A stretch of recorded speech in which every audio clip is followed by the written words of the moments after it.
Well, there we go. Back of Dave's head, or not even Dave's head. Where'd he go? Where'd he go? Just get a pen. Get a pen. Oh, the age-old thing about get a pen. Now, here's the thing. Talking about pen. A long time ago, I learned the lesson of take a pen everywhere where you go. Right? Yeah. The last 3 times I've been to court, what have I not done? Taking a pen. That's exactly it. I'm going to court tomorrow, so I better take a pen, hadn't I? Yeah, you just might as well sew a few up into your clothes so that you don't forget them. Mm-hmm. Yeah. Well, I decided actually what I did is I put 3 or 4 into my briefcase. Because if I go to court, I always put the documents I'm taking in the briefcase. That way, briefcase has already got the pens in them. That's good because they also like to run out of ink at the most inappropriate time. Yeah. Murphy's Law. And you always need 3 or 4 pens when it runs out of ink, because what happens is you pick up the pen you've been using all the time, that runs out of ink first, right? Yeah. And then you pick up the next pen, you go, that's a good one there, and nothing. No, not a jot of ink, even though you know it's full. Yes, anyway. And the fates are laughing at you. Yeah. The whole way. Yeah. And even at the same time, somebody's gabbing on like this, you've already lost 20,000 words. Yeah. Well, the first thing I like to say is happy birthday to Gary Wilkins. He was his birthday yesterday. Yeah. So big happy birthday to Gary. Happy birthday. Yeah. Yeah. Okay. So, the Air Canada, what do you call it? Cabin crew thing is now over, isn't it? Yeah, the strike has been, well, I don't know if they're going to arbitration, but I think they come quietly to a deal. The big beef was, of course, the kind of work they did before they started flying. So flight attendants. I never knew that. I really never knew that work was unpaid. Yes. Well, we find that the Europeans do it much differently. So they give a salary instead of an hourly pay to their employees. So the salary, of course, includes the ground work and the flight work and all that. So it all incorporates all that. But unfortunately, over here in North America, the ground crew is expected to do a number of tasks before they even fly. Yeah. So they don't get paid for those. Yeah. So if you really wanted to do it, just rewrite the contract and make it their salary, a salary that includes all that stuff. However, it didn't happen here in North America. So Air Canada has come to some sort of agreement with their staff. And in this particular case, it is said that the Air Canada strike was more positively looked upon than strikes in the past or potential strikes in the past, because it was unpaid labor. Yeah. And that was once the public realized that the flight attendants were not getting paid for this, but expected to do it, that pushed the sympathy towards them. Yeah. And that's the point about it, is that most people, with a few exceptions, most people don't do unpaid work, not expected to do unpaid work. Hey, even, we might complain about how lousy their rates of pay are, but even Walmart pays their people from the point they clock on to the point they clock off, right? Yes, well, there's a lot of stuff out there in the work world. If you've had as many jobs as I've had, you'll understand that there are certain things that you don't complain about, that you don't get paid for. Yeah. If you want to keep your job. Like we do have this law in Canada. I think the 60 hours worth of pay per week need not have any overtime attached to it. And that can extend to 2 weeks. Like, so you can go 120 hours, and then after that, you should be paid overtime for some of the hours after that. But that never works. when you work with crews, I've worked with union crews alongside of non-union crews, and the non-union crews are expected to clock in every hour with no overtime. And even though it's on the books, even back when it was on the books that any amount of time over 44 hours had to be paid time and a half, nobody said anything. And if they did, and I remember working alongside a crew, I think it was in John Deere before they tore it down, that these guys were working pretty hard. And I said, well, they got no overtime, and they were expected to work as many hours as the boss wanted them to, whether or not they liked it or not. If they came in for an 8-hour shift and had to work at 12, that was just peachy keen, and they weren't going to get paid overtime. And apparently one of their member did complain about that, and he was and there was a reason to lay him off real quick. So the message was clear: complain and you don't have a job. Yeah. So that happens even with all the respective laws we have to protect our workers here. It still happens. Yeah. Well, in fact, actually, one of the things about salary paid people who are paid on salaries, they often work tons of overtime but don't get any extra pay. Yeah, but that's expected in their salary, in their contract. There is no limitation. This is what you have to do, and that's what you have to do. That's all there is to it. Yeah. And you take even big CEOs, like it's been very, very successful CEOs or people who work on and they're salary working 18 basis. hours a day. Yeah, they devote their life to it. Yeah. And one of the most successful groups of aspiring, according to one report that I read or watched or something like that, that gay women are among the most aspiring in CEO jobs in upper management, because they have no kids, don't want no kids, and devote a huge amount of their time to their work, and no family life and no expectation of it. Men, family life is, I don't know, for a gay woman, a family life may well be different. She might not expect kids, but she has a partner. Well, yeah. Well, she may or may not have a partner, but that was just one of those things that people noticed. If the woman happened to be gay and she was a CEO, she was more likely to devote more time to her job. Okay. And be successful in that area. Okay. So that's like that's one statistic I came across somewhere along the line. I haven't really looked deeply enough into it to confirm it or anything like that, but that's just an interesting fact. But the fact of the matter is, salary, like the way the Europeans get around that is they pay a salary to the flight attendants, which includes the groundwork. But here that didn't happen, so they had to sort of help them out that way, and it's got subtle at least. And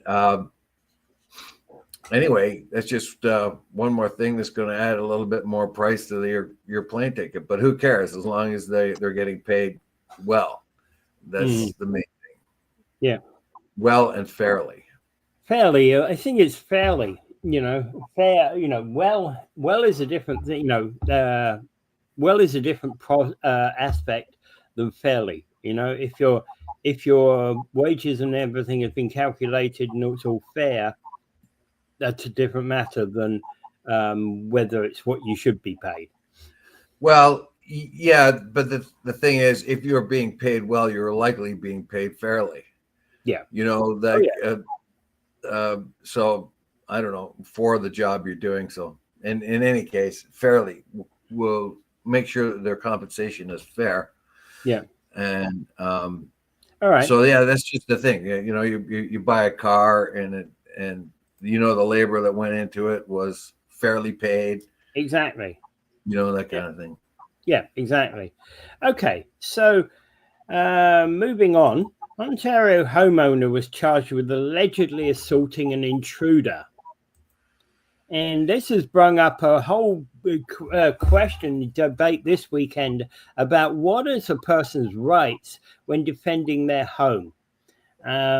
Because in America, under American law, there's a castle law which allows a person to use self-defense, including shooting a person, but yet in this country that's not permitted. Well, yeah, in many parts of the United States, if an intruder's in your house, you just pick up a gun and shoot them dead. That's okay. Here it's not. Here we have a law that says you can only defend yourself to the limit that the person attacks you. So in this particular case, in Lindsay, a armed man, we don't know armed with what, I don't know, I can't remember if they've mentioned what is, was an intruder into a house. The man who lived in the house beat that guy. Now, anytime you're in an infraction that somebody comes into your house and you beat them to submission, you're going to get a charge put against you until they sort out whether or not you used excessive force to defend yourself. And now it seems ridiculous, but I do remember back, I think it was in Ridgeway some years ago, this goes back some time, like some stupid kid was trying to break into somebody's house. The guy caught him and beat him nearly to the death. In that case, it was clearly overdone. The guy just let out on him and beat him near death, and he was charged with excessive violence in protecting his home. Well, here's what the law says, right? Section 34 of the Criminal Code says a person is not guilty of an offence if they believe on reasonable grounds that force is being used against them or another person, or that a threat of force is being made against them. Threat of force being one of the key operatives here, because if a person's coming into your home and let's say they're wielding a gun, right? You may well feel threatened. You may well feel as if your life is under, potentially about to end, or your wife's life, or your children's life, or anybody else in the household's life is about to end at that point.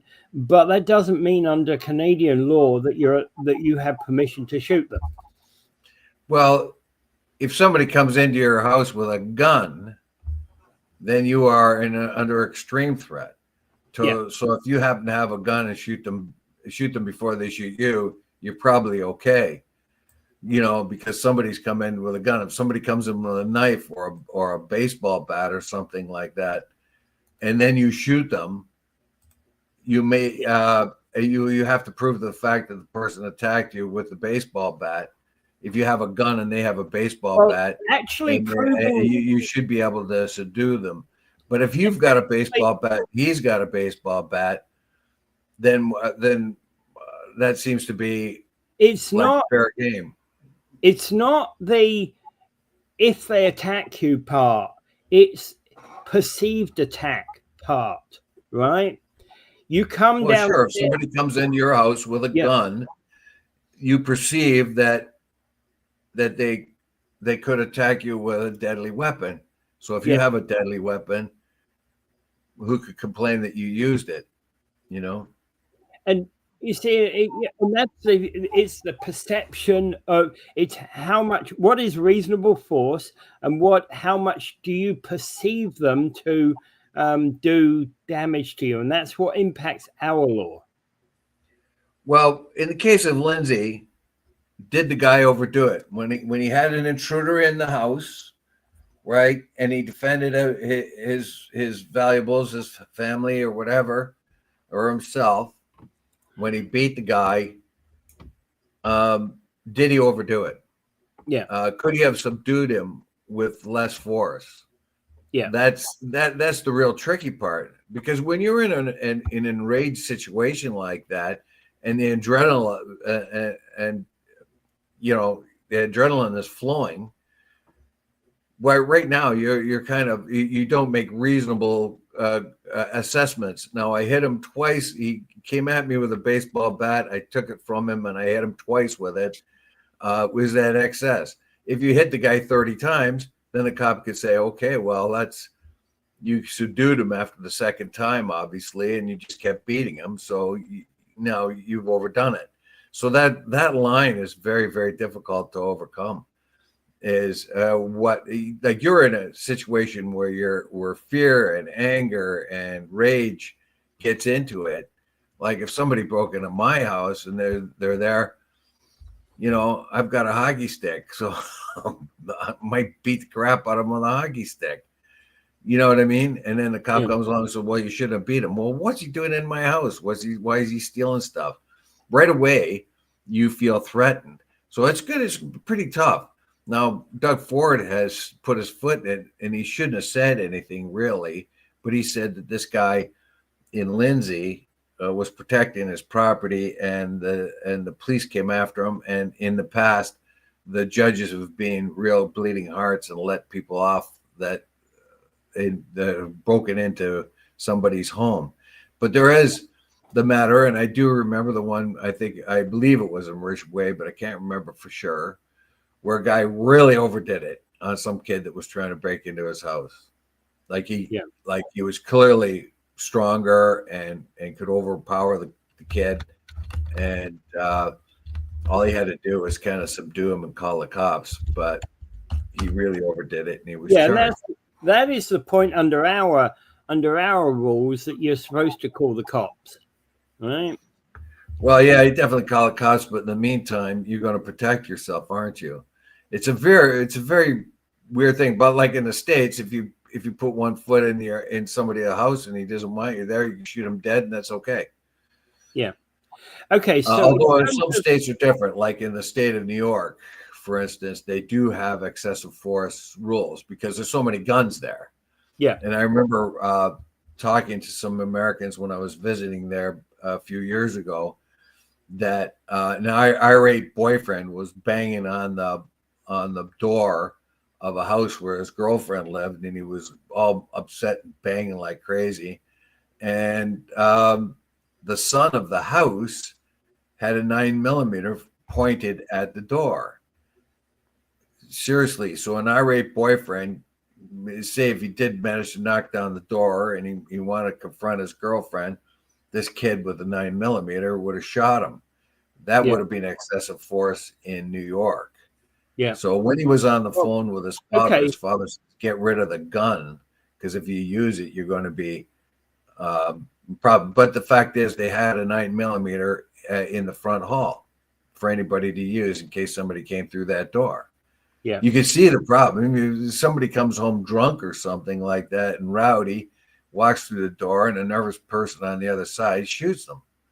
I also know of a lady in Florida who had 232 pistols because she was like in her 80s. Somebody told her that she should have them. She could hardly lift them.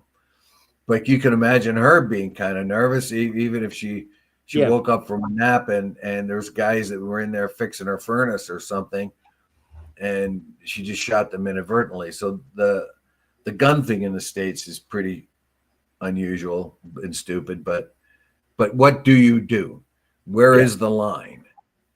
And that's obviously the police. Yeah, okay. It's all about what is deemed reasonable force, right? And the situation, for example, there's a Supreme Court of Canada case in R.V. LaChance from 1990s. Reasonable force, we looked at reasonable force in terms of self-defense, but this is for a business operation. So this was a gold dealer, a precious metal dealer, who was being robbed, and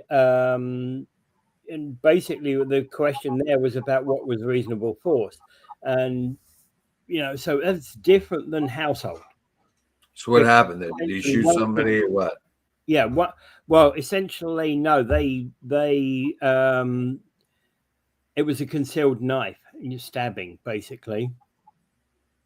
Well, here is, like, for instance, we've heard about all these raids on jewelry stores where a bunch of guys go in, smash the display cases, and take as many jewels as possible.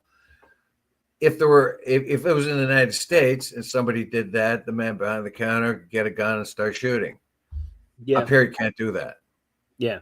You're gonna just pretty much have to let the guys take the stuff and get your insurance back and hope that they catch them.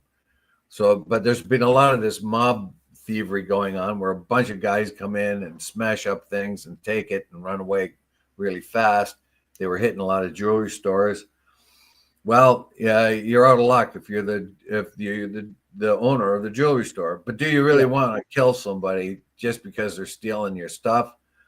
If they're stealing your jewel, say you're a jewelry store owner, and in the United States you take out a gun and start shooting guys. Could be some guys that are pretty desperate. Could be young, stupid idiots. Do you really want to extinguish their life?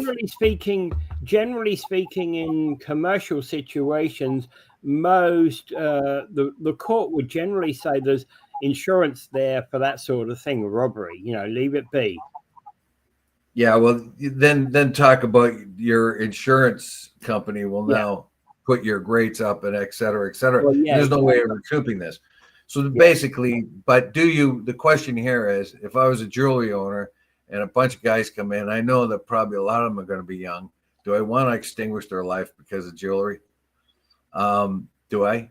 If they did come into my house and started a home invasion and I had a gun, yeah, I might use it because my family would be at risk. So you see the difference. Yeah. Oh, yeah. I know exactly. And it's not just, you could have young children that's at risk in a home. Whereas, in a business, it's normally accepted that, hey, give the goods up. Give the goods up. It's an insurance matter, right? Whereas, the whole reasonable force. Anyway, victims of crime quite often don't get compensated well enough for the crime. I know of a case where a woman was extorting or embezzling funds from the place that she worked. Yeah. So she stole up to $200,000 and so over $200,000 from the company over the years that 4 or 5 years she worked there. She got caught, and she pretty well got a slap on the wrist type sentence, and there was no compensation to no garnering of wages to help pay back this person. The court just simply said she didn't make enough to be able to garner wages from her in her new job. So you're out of luck there. Even though you have grounds to make the case, we can't really garner any of her wages because she needs them all to live. Yeah. So the people who own the business were stiffed. Like, I mean, the insurance company would come up with some of it, possibly, but they were at a big loss overall. So if you're going to be a victim of crime, you're like in this country, you're not going to be too happy sometimes because you're not going to get real justice. And anyway, but that's all a different matter. Do you have the right? Yeah, you have the right to defend yourself, but you do not have the right to take that to an excess. Yeah, it's excessive. Likelihood killing somebody is excessive. Yeah, because you get I don't know. Quite often these things are done by people that they know. In this particular case, I think the person that broke into his the dwelling was somebody that he knew. Yeah, and I don't know, but that's a matter. Well, there has to be a difference between somebody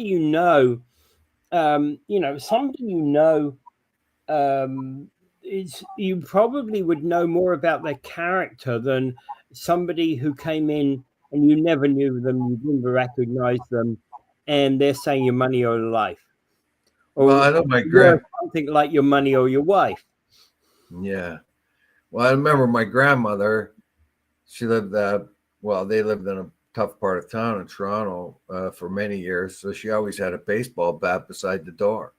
If she did, if you knocked on the door and she didn't recognize you, like there was a time where you knocked on the door and you stepped away from the door just in case she didn't recognize you. You're going to get a baseball bat. You get this little 5 foot tall woman swinging a baseball. So there you go. It also depends on what kind of neighborhood you are in. If you're in a crime infested neighborhood, too, what are the what's it going to look like? Yeah. But anyway, what else we got? Well, in self-defense doesn't occur that much anyway. It's not a thing that occurs that much in criminal courts anyway, right? By the looks of it, because there aren't that many cases about it. Well, right? This particular case in Lindsay will have to be revealed. Like Doug Ford is incensed by this fella being charged for excessively being in excess of protecting himself and his property. We'll see what it sorts out to. Yeah. Obviously, I don't think the cops would have charged the guy unless they thought he overdid it. So we'll see. Yep. Okay, so there's a new list out there of U.S. goods that will no longer be subject to Canadian tariffs. And basically, what this is that Mark Carney has gone through and looked at all the items that are listed and said, okay, those that are on the CUSMA agreement will no longer be tariffed because would seen as us, Canada, breaching the agreement. So this includes quite a list of products. Things like poultry, dairy, spices, seasonings, fruit and vegetables, coffee, tea, grain products, cooking oil, shrimps, prawns, confectionery, pastas, prepared bakery products, orange juice, and a whole heap of list. I've only just gone through probably 10% of that list. Yeah, he's got to play his cards very carefully here because the CUSMA agreement is coming up for renegotiation. If they can say to him, we have obliged the CUSMA agreement except for specific items that we feel that are in our specific security interests, like steel and aluminum, and it's a big lie, of course. But I didn't include all other CUSMA items have not been tariffed, and you are tariffing CUSMA items. Yeah. Then then they can say, well, you haven't lived up to the agreement, so why should we even have this agreement? Yeah. So he's got to play his cards very carefully here. Yeah. The elbows up thing is good, but you can't. There is an agreement that they're abiding by for the most part, so we'll have to abide by it too. Yeah. Because this thing is going to come up in negotiation. This list provided doesn't cover your key aspects like steel and steel, aluminium and steel doesn't cover those, right? This is just covering things like that you and I use all the time, things like suitcases, kitchenware, glassware, tires, horse saddles, right? Well, I don't know. We don't use those kind of things all the time, but yeah, there's a lot of people do, right? Well, there's a couple of things that have to be brought up here because, like the things that are coming in from the States that people have been relying on. What is the point in? And they cannot be sourced easily out in other places. What is the point of putting tariffs on them that will hurt the Canadian consumer? So let's say you want a saddle or you want a bottle of orange juice that you can't get. Yeah. Other place you can buy the cheap orange juice coming from the U.S. Right. Because it's part of the CUSMA agreement, so it's all in that agreement. Yeah, but if you go ahead, and there's a lot of things on here that you could kind of say fall into that category, right? Things like notebooks, binders, folders, stationery items, towels, shoes. We get particularly I said notebooks and binders because we have the same sizing as the US. The rest of the world uses A4 and has different sizing binders and folders and things. Yeah.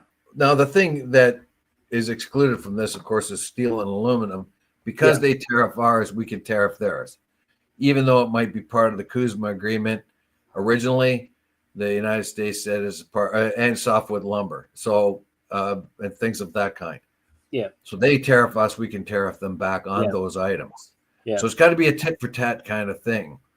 The elbows up thing is a good idea, but if you can be proved to be not obliging by a treaty that you signed, then that treaty can become compromised. Right now, the steel and aluminum, we can whatever they tariff us on, we can tariff them on if it's part of the Kuzma thing.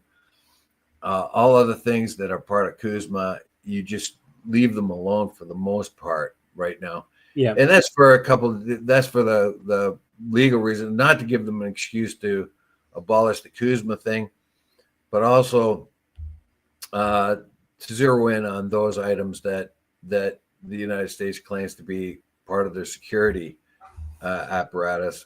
They have to have steel production. They have to have aluminum production. They have to have. Unfortunately, that's what we're living with right now, and I don't think it's going to work for DJT for very much longer. Once it goes through the courts, and if Congress gets a spine, they'll reclaim the right to impose tariffs. Yeah. Right now, it's all done by executive order, which is supposed to be illegal, except for very specific cases. I want to know how this one works. How do you impose a tariff on amusement park rides? That's I don't know, man. You're gonna have to drill down a little bit more to find out that, but does you tariff the ride that goes across the border, right? That's right. But what I have this though, like you could still boycott the articles that you want. I do myself. If I go to particularly in the grocery store. I go to the grocery store and there's oranges from South Africa or some other place or Mexico, I'll buy them. But if they're from the US, I don't. If there's apples from the US, I don't buy them. I buy them from somewhere else. Pears, everything that else. option always exists. And for example, if you don't want to buy Chilean stuff, don't buy Chilean stuff, right? An option always exists. But basically we got no beef with Chile. So you got no beef. We do have a beef with the U.S. So that's why people are boycotting those products. Yeah, and I'm not saying people should not buy Chilean stuff, but we always have that. Individually, you always have that option, right? Well, for what reason? What reason would you want to boycott Chilean produce? You do have a big reason to boycott U.S. products because that would put a strain on the U.S. suppliers. Yeah. And I buy Canadian anyway, or Ontario. And if there's an Ontario or a Canadian product available, regardless of what other products are there from whatever other countries, I do that. But now I am really, really cognizant of the fact that I will not use an American substitute. So you look up possibly not. Essentially, what's going to happen is you find a bottle on the shelf. You look up, and you go manufactured in, right? Yeah, I do that all the time. Sure, yeah. Now, sometimes you might not be able to find an alternative, and you need it. And that's always your right. That's always your right. That's why we have the labels that say. That's why most countries in the world agree that there must be a manufactured in label process. Right. Well, yeah, and the Campbell's Soup is trying to get tricky with that by putting a Canadian flag on it, saying recipe from Canada when they're producing the product outside of Canada. Yeah. When they move their Campbell's Soup operation into the States and they still want to sell it here, so it must be having an effect if they're trying to fake a label on it and deceive the buyer. I won't buy Campbell's Soup. No. I won't buy that. I won't buy. I will buy anything that has at least some Canadian content, if nothing else is available. But that's that's what I've always done, though. But in this particular case, even if I hadn't done it before, I would do it very much more now. So if there's pears, I want pears, and one comes from the States, and a different kind comes from Chile, I'll buy the one from Chile. Yeah. If I want oranges, and there's oranges there from South Africa, I'll buy them instead of the ones from the States. Yeah. You see what I mean? Yeah. So that's that particular individual boycott can continue, but the boycott or the tariff that's put on Kuzma items that we have put on have to be removed if we're going to continue this negotiation. And I agree with Carney, because that would give them an excuse to abrogate the Kuzma agreement, particularly when it's coming up for renegotiation. The other thing is, you want to be very careful how you affect your own consumer. There are things that come from the States that we cannot, and there's lots of, like the saddle for one thing, or notebooks or other things that you really want your kid to spend $2 on a notebook instead of $1 on a notebook, et cetera. You know what I'm saying? Yeah. Oh yeah. So there are things that you don't want to hurt your own populace when they have to buy things they need, and unfortunately come from nowhere else but the United States. Yeah. Yeah, and the thing is, I've got Campbell's soup in my cupboard. I maybe use 1 can of soup a month, if that, right? So the stock I've got of Campbell's soup in the cupboard is stuff I bought last year, largely. Well, yeah. I don't know if there's an alternative, though. If I did need, say, like cream of mushroom soup or something that I never use anyway, but my mother used to make some sort of meatball that included that. Yeah. Would there be an alternative? Would there be a Canadian alternative out there? I don't know. Would there be an offshore alternative? I don't know. So you might be forced to buy it. Yeah. You know, so who, but the whole point of the issue is Kuzma, you cannot tariff Kuzma stuff because it's against the agreement we signed.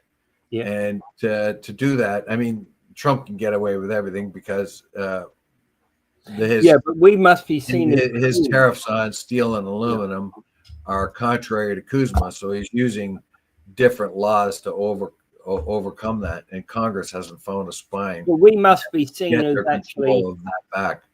Yeah, we must be seen as obeying the rules. Yes. And we can, as a population, we can boycott. Like you can boycott personally. That lettuce, exactly. Those oranges that come over the border cannot be tariffed now, but you can certainly not buy them. Yeah. And you always have the right to make a choice. And actually, companies also have a right to choose what they put on their shelves.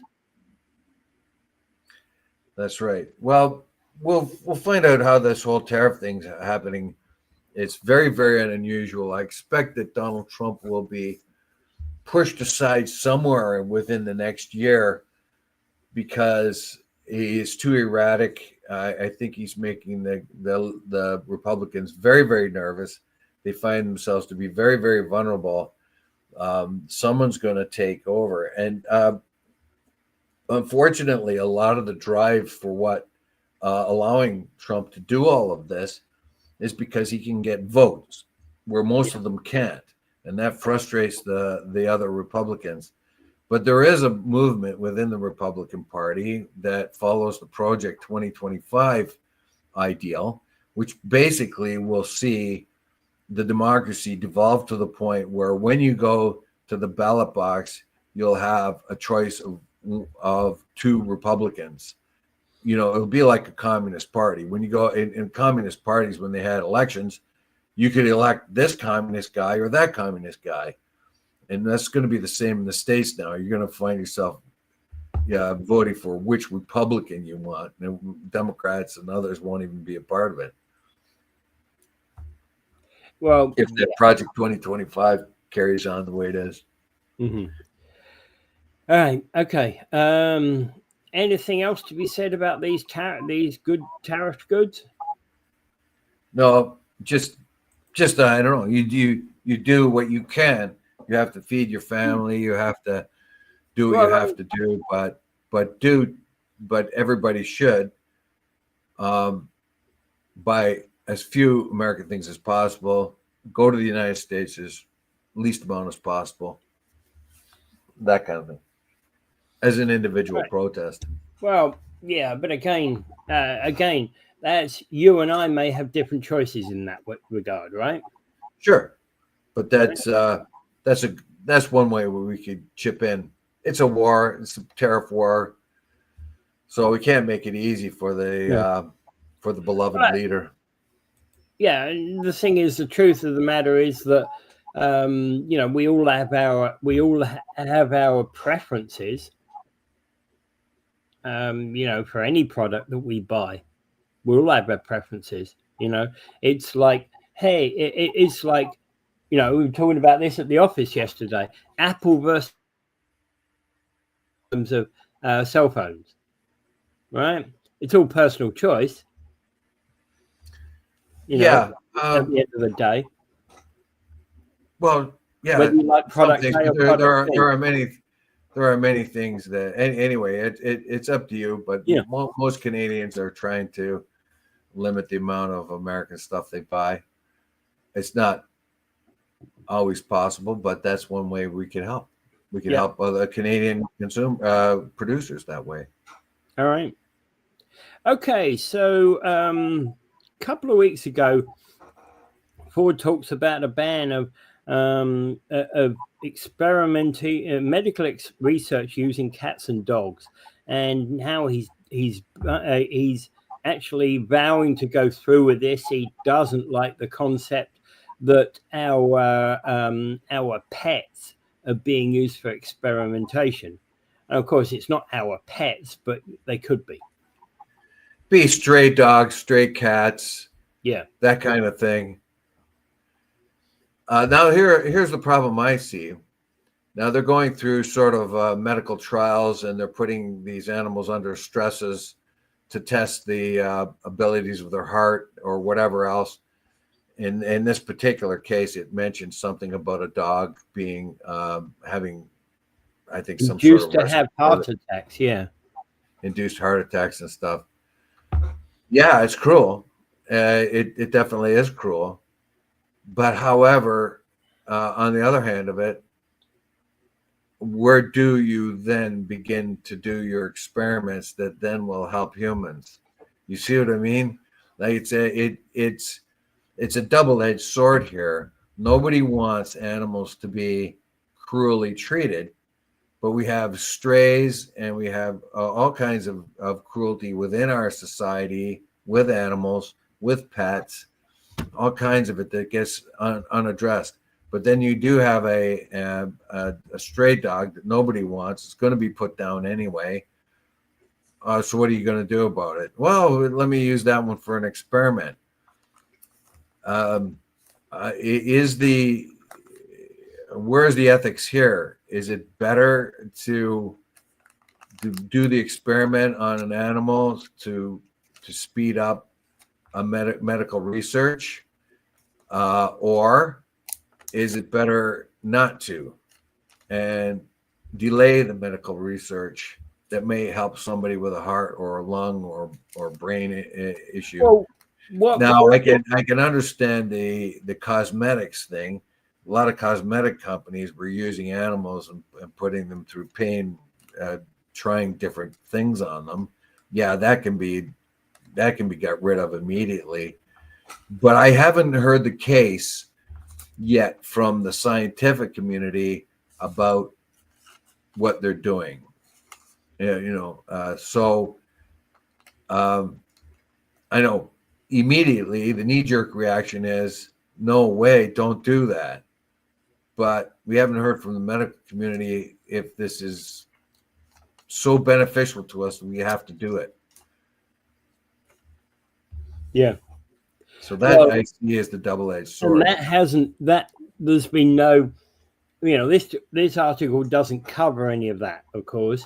Well, They haven't even talked about whether they asked the universities for, because they're talking about two areas: London Lawson Research Institute and St Joseph's Healthcare London. They happen to both be talking about London articles. This was London focused, but the same would be true for many places around around Ontario. Sure, and what you're going to do is you're going to push medical research into countries that will look the other way on this kind of thing. It's still going to happen somewhere. That's my problem here. Isn't it better that if we have to do it here where we will do it as humanely as possible. I know the whole thing gives me a creeps. I don't want to hurt an animal at all. I want to, like, even you know what I mean? Well, I don't even want to hurt a rat, but But I also recognize that there are certain things that, if you're looking at heart attack drugs, how would you figure out whether they're any good or not? I think you have to look at the brain level of the different animal, and that's why I suggest that we use the Republican Party for experiments. They don't seem to have much brain power. They just kind of exist in place. They sort of resemble humans. Gary, did you hear that? Gary, did you hear that? He's talking about green bastard for parts unknown. Happy birthday. Anyway, we could use the Republican Party members. We could use them as lab rats. You'd have to take out their brain, and you wouldn't find any difference. You'd have to bring them across the border, Dave. Yeah. Well, it might with the Republicans the way they're acting now. If you took out their brain, it might be a thing of mercy. It might function better without. I'm not even going there, Dave. I am not even going there. I don't expect you to. But anyway, just aside, where do you draw the line?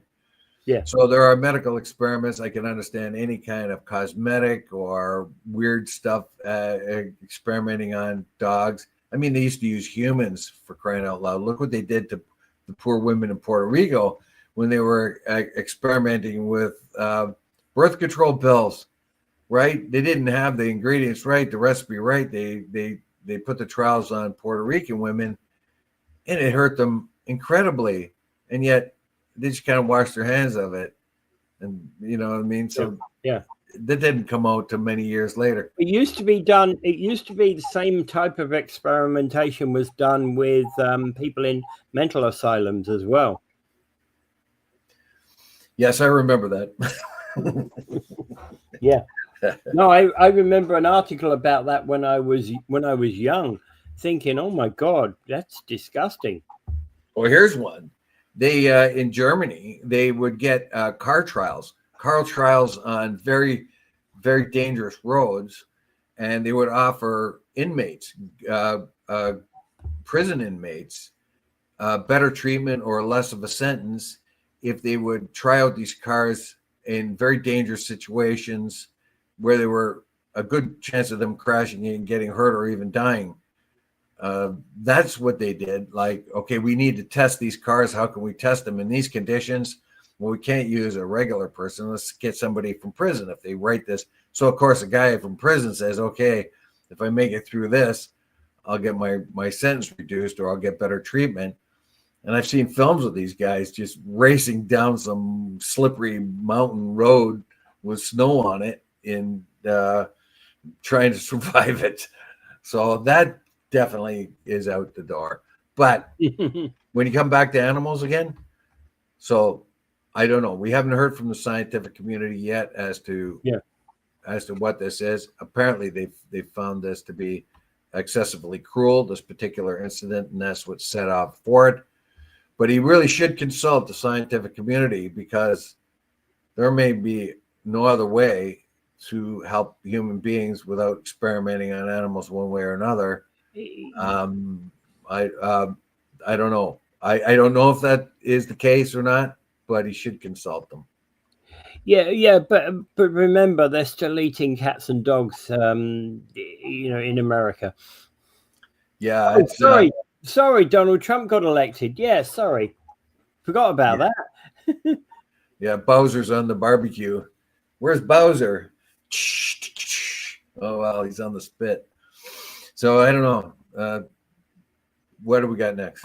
I think pretty well flogged that to death. Yeah, of course. Okay. 5 journalists are amongst 20 people killed in Israeli double strikes on a hospital. I was actually wondering how many. I didn't think there were any hospitals left in Gaza. Well, they're trying. They have to have a hospital. They do what they can. It's full of people like from the UN or from Doctors Without Borders, MSF. So they have to be somewhat careful there.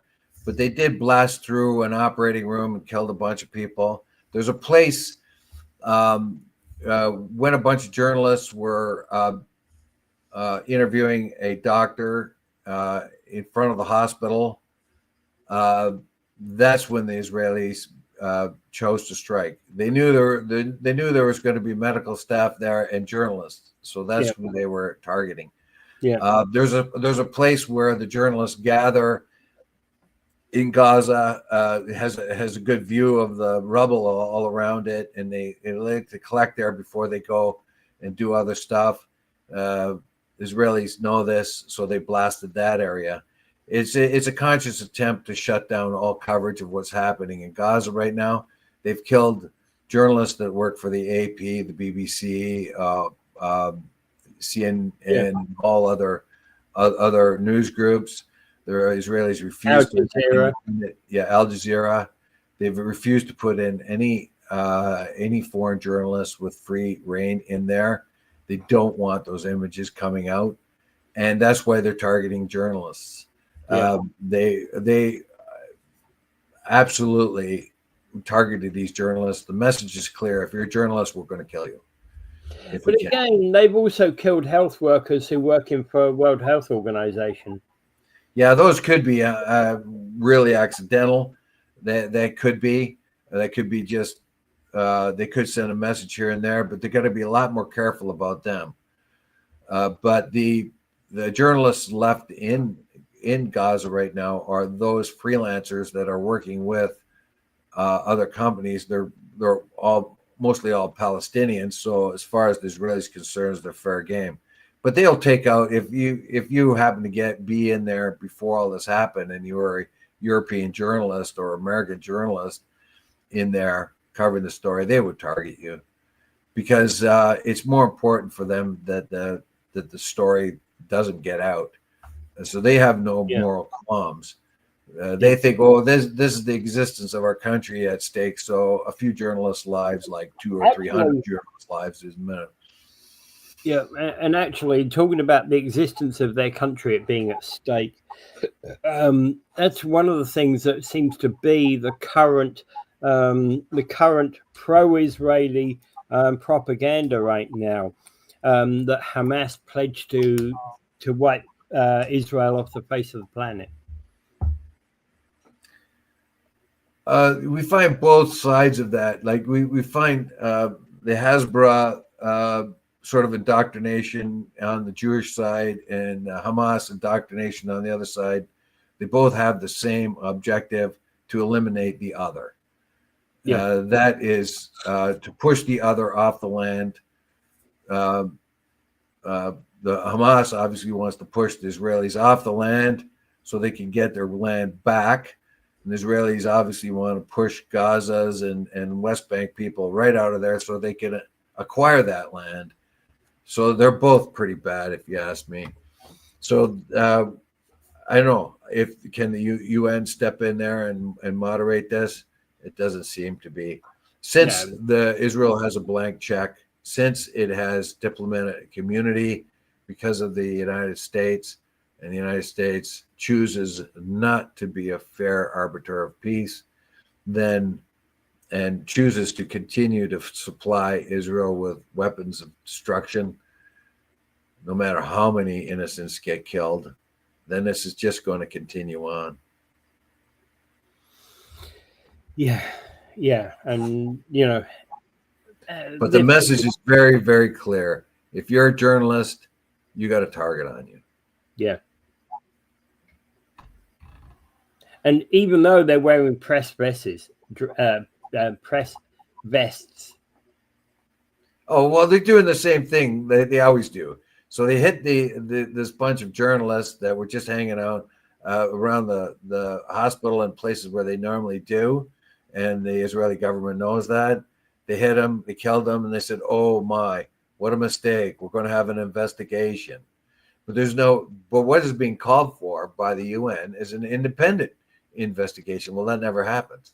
Yeah, The Israeli government says, oh, my gosh, a bullet went astray and killed that person, shot them right between the eyes. Oh my, what an accident that is. And oh, that other journalist got one right between the eyes too. Oh my, what an accident that was. And this is a big missile that comes down, or a bomb that comes down and wipes out a whole pile of them. And 28 people right beside the hospital, whatever it was. And it happened to be these pesky journalists. Oh my, what a mistake that is. We are so sorry. This what happens in war. It's time for the Cynical Dave show. Well, it takes a lot for my cynicism to come up to the top, and this is this whole Gaza thing makes it impossible not to be cynical. No, I get you. I have a fearing that the whole Ukraine thing too. It's easy to say. It's easy to say what I just said, right? Yes. Very easy to make that statement, right? Let me just. I find it very bitter that these people are being mowed down like they are, like animals, and I don't know. It is 20 miles long or 25 miles long, 5 miles wide in most places. Well, actually, and there's 2.2 million people in there, and I don't know, and they just are brutal. Well, somebody put it this way: is that the size of Gaza? I saw this on Facebook the other day. The size of Gaza is about the size of the city of London in Ontario. It's also about the size. It's partly the size of the city of Detroit. It's actually smaller than the island of Grenada. Yeah. And there's 2.2 million people there getting blasted every day, having food and water withheld from them. It is the most disgusting thing I've seen since the Holocaust. And it's just a slow burn Holocaust, if you ask me. It's a genocide, and we're putting up with it. They're supposed to be a democratic, Western-leaning country. They're not. They're brutes. All right. I think we can leave it at that point. Yes. I've had my spiel about Gaza, and don't ever forget it. I don't think I'll forget this my whole life. What's that? What's that? I'll never forget Gaza for the rest of my life. I'll never forget it. It's been an extreme disappointment for me that the things got this way. Ukraine too, but to a lesser extent. But this is beyond civilization. This is barbarity. Stuff has been going on for a couple more years. Addition, hasn't it? We're into the 5-year mark on Ukraine. Yeah, well, I don't know if I was infuriated by that whole thing because it started because the West had pushed for NATO, and they dangled the carrot of NATO to Ukraine and Georgia.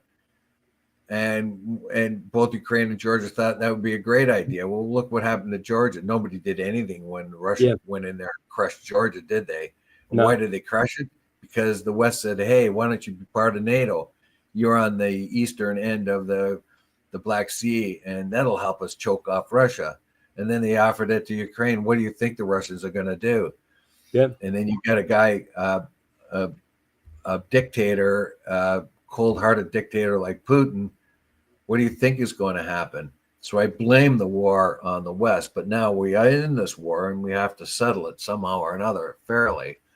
And we haven't got a solution. No. I don't think anybody's actually got a solution.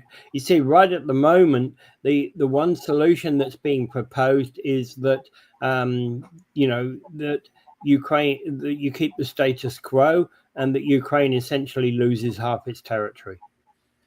Not half. They might lose 20%. I can't see.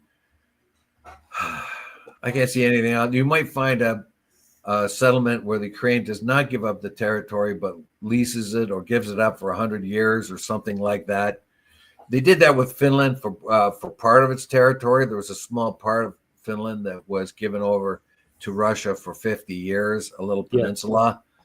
And after that 50 years, the Russians left. But the Russians did take big pieces of Finland during the Winter War, and they kept them.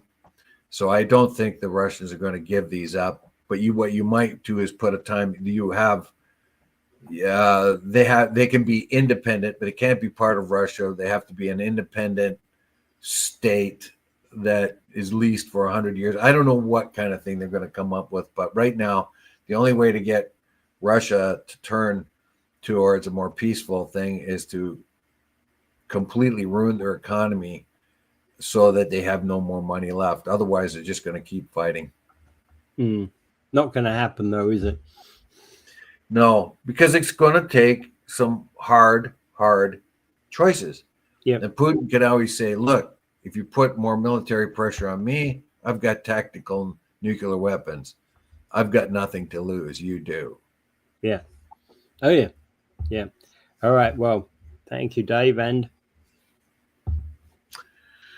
yes, well, it's the end of the show. So without further ado, I bid you do not forget Gaza.